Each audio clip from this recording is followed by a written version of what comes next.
देखिए, आज हम चर्चा करेंगे अंतर्राष्ट्रीय संबंध के अंतर्गत जो अंतर्राष्ट्रीय संबंध का जो सेकंड पेपर है। कल हम चर्चा कर रहे थे वैश्विक आतंकवाद की, आज हम चर्चा कर रहे हैं पर्यावरणवाद की, यानी एनवायरमेंटलिज्म के बारे में हम लोग चर्चा कर रहे हैं।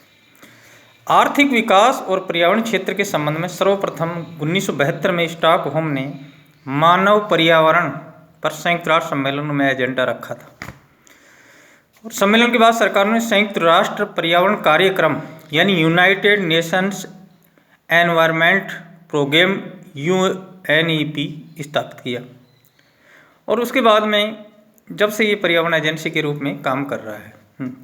1973 में संयुक्त राष्ट्र ने पश्चिम अफ्रीका में मरुस्थलीकरण की विस्तार के घटाने के प्रयास बढ़ाने के लिए सुडानू सहेलियम ऑफिस UNSO की स्थापना की। 1980 का दशक पर्यावरण विषयों पर सदस्य राज्यों के मध्य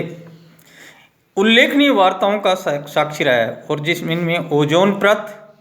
को सुरक्षित रखने और विषैले उत्सर्जन की गति को नियंत्रण करने के लिए संधियों का समावेश हुआ। 1983 में संयुक्त राष्ट्र महासभा द्वारा स्थापित पर्यावरण एवं विकास पर विश्व आयोग ने एक नए प्रकार की सूझबूझ और एक नए प्रकार की विकास के प्रति जरूरत के प्रति भावना पैदा की और इसी आधार पर आगे चल के एक तरह से पर्यावरण को समर्थन देने के लिए संयुक्त राष्ट्र संघ स्पष्ट रूप से कार्य करते हुए और एक एजेंडा तैयार किया, जिसे पृथ्वी शिखर सम्मेलन के नाम पर एक सहमति हुई, जो 21 के लिए जो एजेंडा 21 के लिए 1991 से प्रारंभ होकर ये 1994 में पुनर्गठित वैश्विक पर्यावरण सुविधा यानी ग्लोबल एनवायरनमेंट फैसिलिटी GEF को इन नियमों के ढंग करने कार्य किया गया और जिसमें जैव परियोजनाएं लागू की गई। UNDP, UNP और विश्व बैंक द्वारा संचालन ये जैविक विविधताएं को संरक्षित रखने के लिए इस जैव को परियोजनाओं को लागू किया गया और इस समय 140 विकासशील राष्ट्रों में संक्रमण से गुजरती अर्थव्यवस्था वाले देशों में लगभग 700 परियोजनाओं को ये जो जैव वित्तीय सहायता दे रहा है, इसमें $3 अरब का आवंटन किया गया है।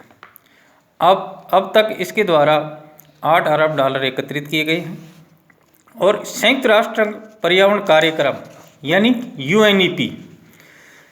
संयुक्त राष्ट्र पर्यावरण कार्यक्रम United National Environment Programme UNP ने संयुक्त राष्ट्र के पर्यावरण संबंधी विषयों पर एक तरह से अंतर्राष्ट्रीय पर्यावरण कानून तैयार करने और संयुक्त राष्ट्र प्रणाली को एक तरह से सामाजिक और आर्थिक नीति कार्यक्रमों में शामिल करने पर विचार हुआ। UNP ऐसी समस्याओं के लिए UNP का जो मुख्य काम है वो ऐसी समस्याओं के लिए काम करना होता है जिसमें मुख्य रूप से जितने भी जो कार्यक्रम हैं, जो भी इसके तहत जो कार्यक्रम किए जा रहे हैं UNP के तहत, अब वैश्विक संसाधन सामग्री आधारित ग्लोबल रिसर्च इंफॉर्मेशन डेटाबेस यानी GRID ग्रिड, इसी के तहत UNP INFOTRS के तहत 175 देशों में ये पर्यावरण सूचनाएं सेवा एक तरह से सेवा दे रहा है। तो UNP कार्यक्रम, इसके बाद में है UNP का साक्षी निकाय। अब UNP को जो पेरिस स्थित UNP जिन क्षेत्रों में यानी समुद्री क्षेत्रों में पृथ्वी की 70% तटवर्ती और समुद्री क्षेत्र में पृथ्वी की 70% सतह शामिल है और वे इस ग्रह की जीवन समर्थक प्रणाली के लिए अधिकांश महत्वपूर्ण भी है। इसलिए ऐसी प्रणाली 1995 में 110 सरकारों द्वारा एक वैश्विक कार्यक्रम की स्वीकृति प्रदान की गई। धरती आधारित गतिविधियों को समूहित पर्यावरण को बचाने के लिए वैश्विक कार्यक्रम योजनाएं। तो यानी हम कह सकते हैं कि आज की डेट में UNP का जो पेरिस स्थित टेक्नोलॉजी उद्योग एवं आर्थिक व्यवस्था खंड डिवीजन एंड टेक्नोलॉजी का संयुक्त राष्ट्र संघ का प्रयासों के लिए केंद्रीय महत्व है और इसी के आधार पर स्वच्छ एवं सुरक्षित प्राकृतिक संसाधनों का अधिक उपयोग करती है और ये विकासशील देशों तथा संक्रमण से गुजरती अर्थव्यवस्था वाले देशों को ओजोन क्षयकारी तत्वों को क्रमशः अलग करने में समर्थन देता है तथा कंपनी गतिविधियों, व्यवहारों, उत्पादन में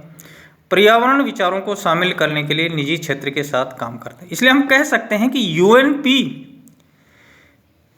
ये जो कार्यक्रम है यूएनपी का, ये बहुत ही विस्तृत है यूएनपी का।